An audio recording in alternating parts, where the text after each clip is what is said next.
Now, I'm delighted to say that we're joined once more by the man who is responsible for this entire migrant crisis even being on the news at all. It's front page of the Times again this morning because so many people came yesterday. Another record number, 409 individuals who came here illegally and are now seeking asylum on these shores. Are they doing any quarantine, I wonder? Nigel Farage is here. Nigel, very good morning to you.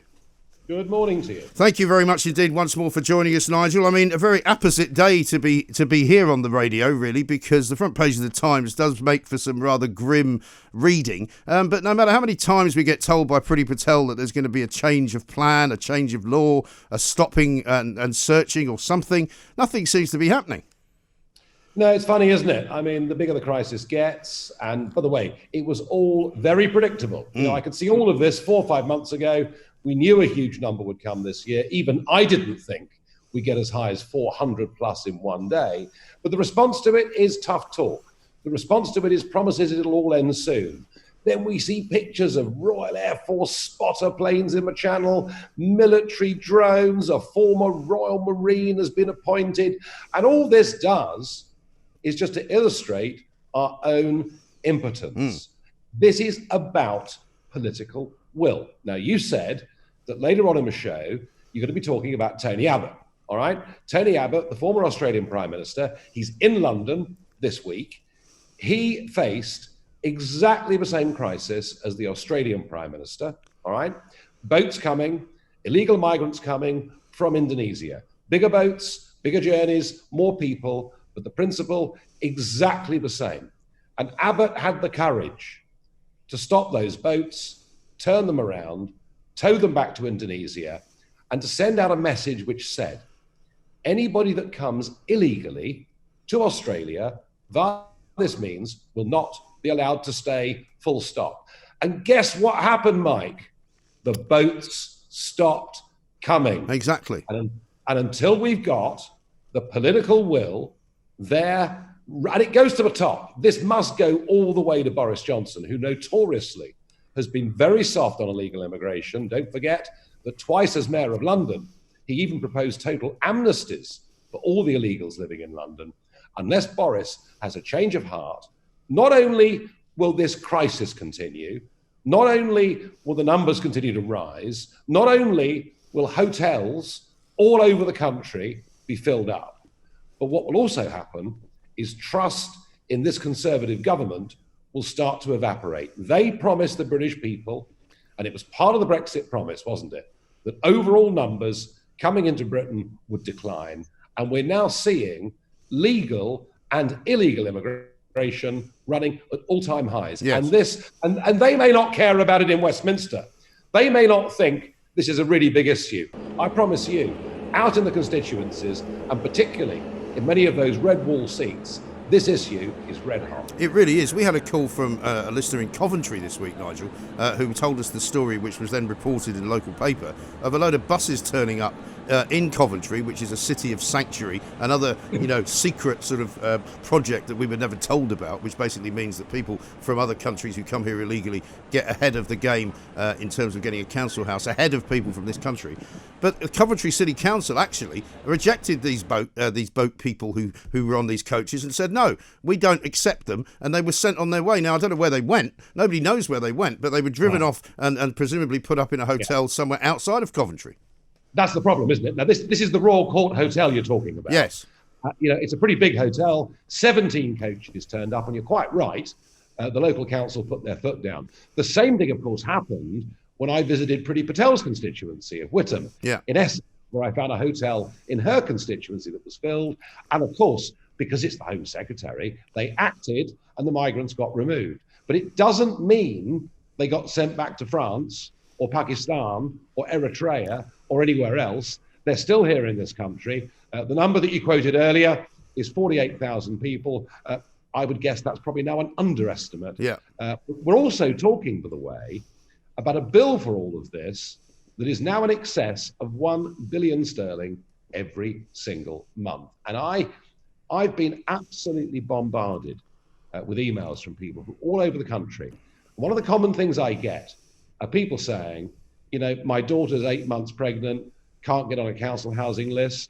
We've got a friend of ours who served 20 years in the parachute regiment. He's living roughly on the streets. There is a sense of complete unfairness that those that are coming here illegally get benefits that many who live here and are in desperate need are not getting. Yes. Well, it's a similar argument, isn't it, to the foreign aid budget, where I was talking to someone the other day and we were going through this list of projects that we had funded around the world. And one of them was some kind of literacy program in Vietnam. And she said, oh, well, that's quite a good thing, isn't it? I said, well, how about a literacy program in Britain first? And then maybe you could give a bit extra over to Vietnam if you wish to later on. Yeah, but, I mean, literacy campaigns, but also could I suggest maybe we should spend some of the money on a competency campaign for British cabinet ministers.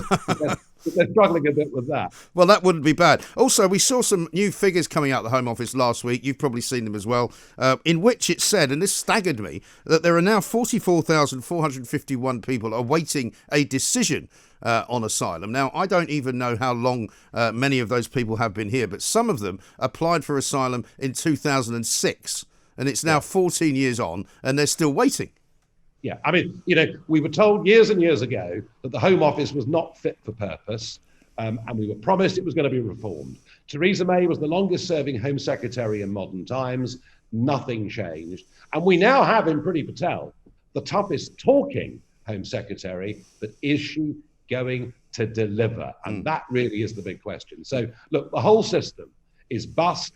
It's not fit for purpose. But can I just say, also, the point about legal immigration, we got the figures last week. They passed without much fanfare. 715,000 new people settled in the United Kingdom in the year to March. This is now back running at record levels.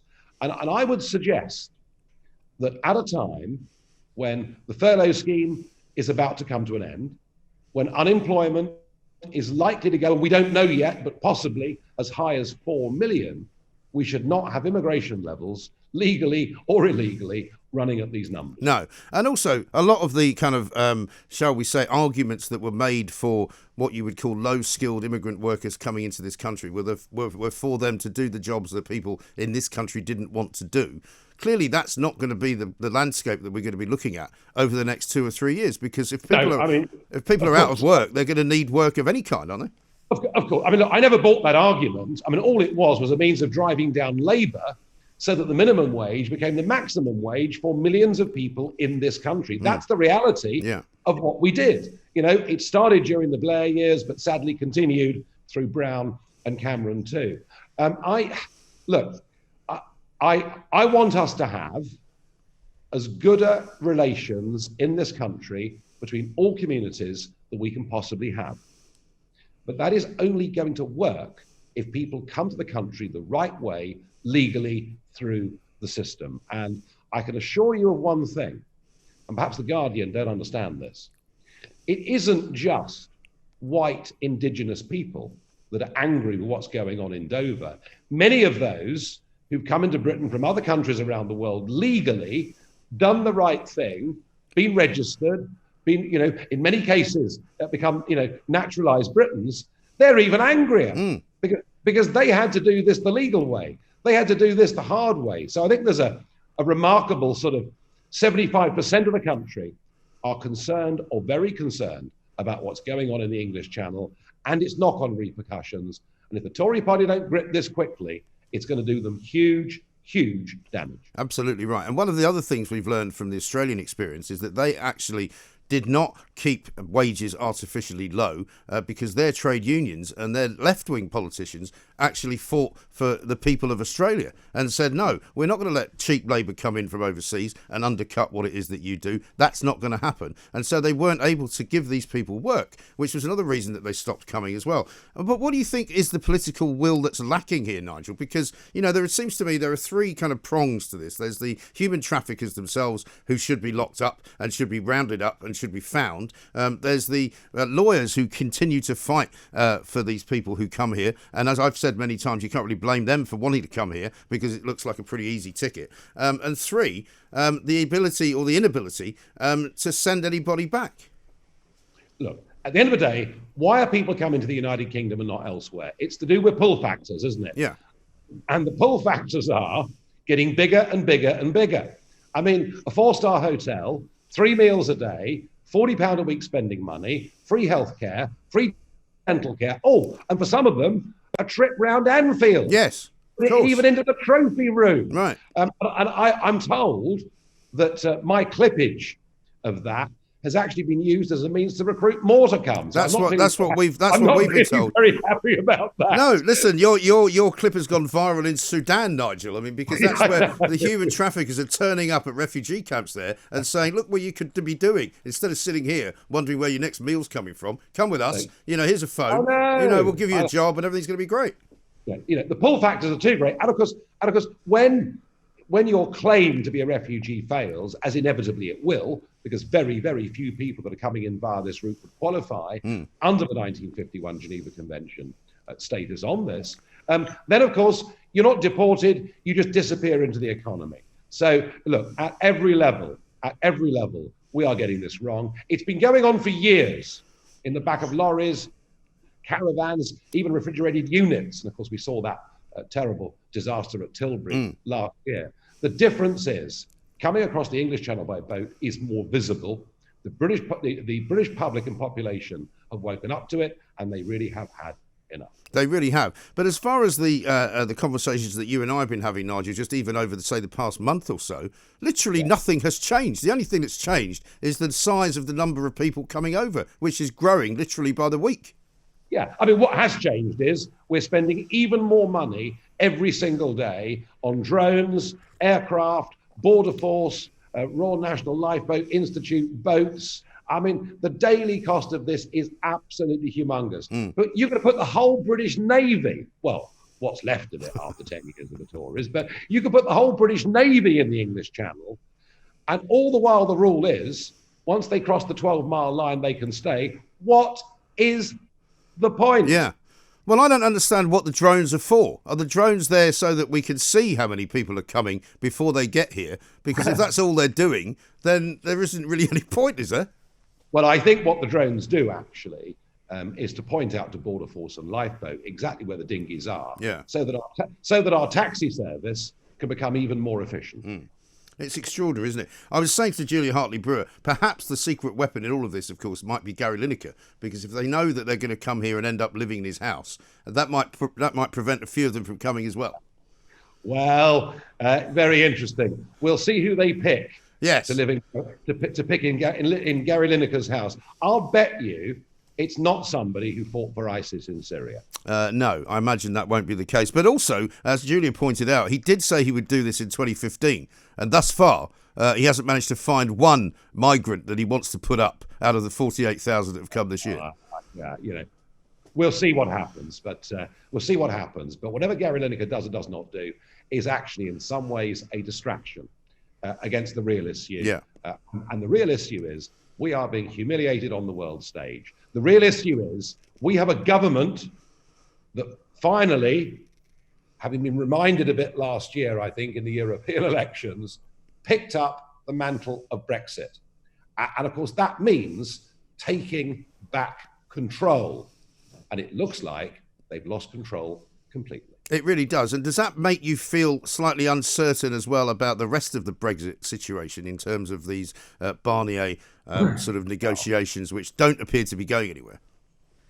Well, all I can tell you is this, that the government is in trouble over the issue of competence. I mean, the bizarre in-out, shake-it-all-about hokey-cokey rules on quarantine, what's happening or not happening in Bolton, the fact that we're still incapable of testing people in a reasonable way in this country. At many levels, the government's being tested on its competence. On the immigration story, it's beginning to be tested on issues of trust. If they drop the ball on Brexit and cave in to Barnier's demands, there will be a Labour government led by Keir Starmer at the next election. And that's why I still think on Brexit, they're going to hold firm. At least I hope so. A lot of people have asked me, Nigel, and they always ask whenever you've been on, are you and would you consider forming a new party or enhancing the Brexit Party, as it still is a party, into some form of opposition to what this disappointing government has done?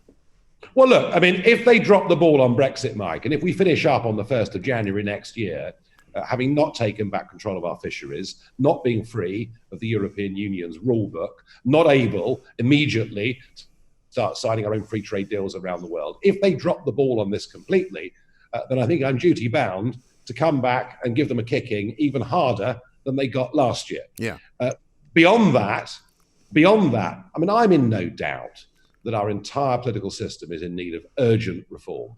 We have a voting system that is completely out of date for the 21st century. We have a postal voting system, wide open to fraud and abuse. A House of Lords, which is now, frankly, an abomination, as it's been filled up, with hundreds and hundreds of friends of the last 3 or 4 prime ministers. There are many things about this country in urgent need of modern political reform. The difficulty is to fight for that through a political party under the first past the post system that we have is a very difficult thing to do. It might just need somebody younger and a bit more, somebody younger and dedicated to pick up the mantle from me. It may well be, but I mean, there is no doubt in my mind, Nigel, that your force is still very strong, that your political nous is better than most politicians that I've ever met. And there's no question whatsoever in my mind that people would get behind you as an individual in a way that they would never do with anybody else, just because I think they put their faith in this government. They put their faith in Boris Johnson. They wanted to get Brexit done. But it seems as though everything else is happening all around him without him seemingly being in control of any of it. Well, no, and that's a perfectly fair point. All I can say is I've spent 25 years of my life fighting through political parties to get change. Over the course of this summer, I've done it with an iPhone, going out into the English Channel and around the country. And whatever I choose to do in the future, all I can promise people who are listening and watching to this now, whatever I do in the future, I will go on trying to influence, shape, and change the situation in this country.